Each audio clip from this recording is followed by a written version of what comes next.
Today I am planning to explain some and any, how to use them in sentences. We use some and any like this. For a question, we use any.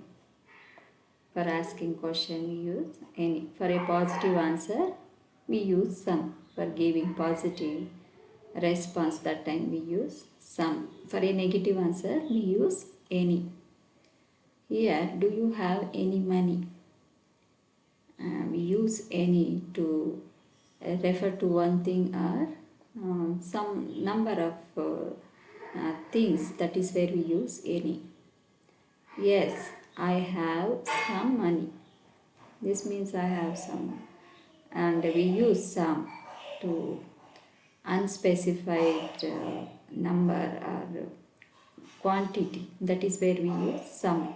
Like we don't say precisely.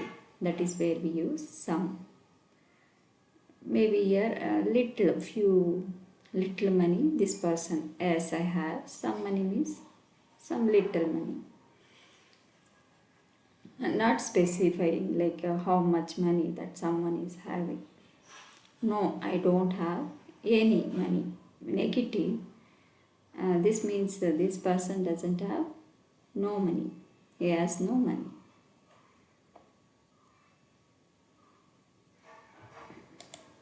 Next one, do you play any sports? Do you play any sports? Here, this person is asking any game that other person is play or what. Yes, I play some sports. Not specifying here how many games that this person is going to play. Usually how many games he plays. He doesn't, he is not saying that number of games that he usually play, but he is telling I play some sports.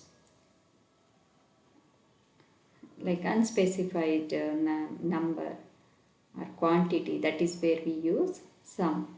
No, I don't play any sports. This means this person not play any game. He doesn't play any game.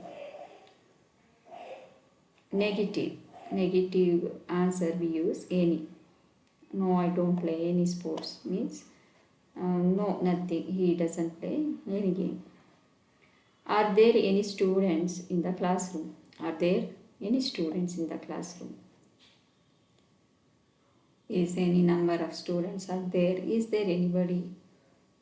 Asking is any, like almost like somewhat is like number of things, number of one or number of things. That is where we use any. Here, are there any students? Yes, there are some students in the classroom. Yes, there are some students, unspecified number of students. So not specified here how many students are there in the class, but some students are in the classroom. There are some students in the classroom. There some students in the classroom. No, there are not any students in the classroom means it has become negative here, and nobody is there. No students in the classroom. There are not any students in the classroom. Yeah, I hope you understand this any and some, how to use them in sentences. Yeah, thank you. Bye for now.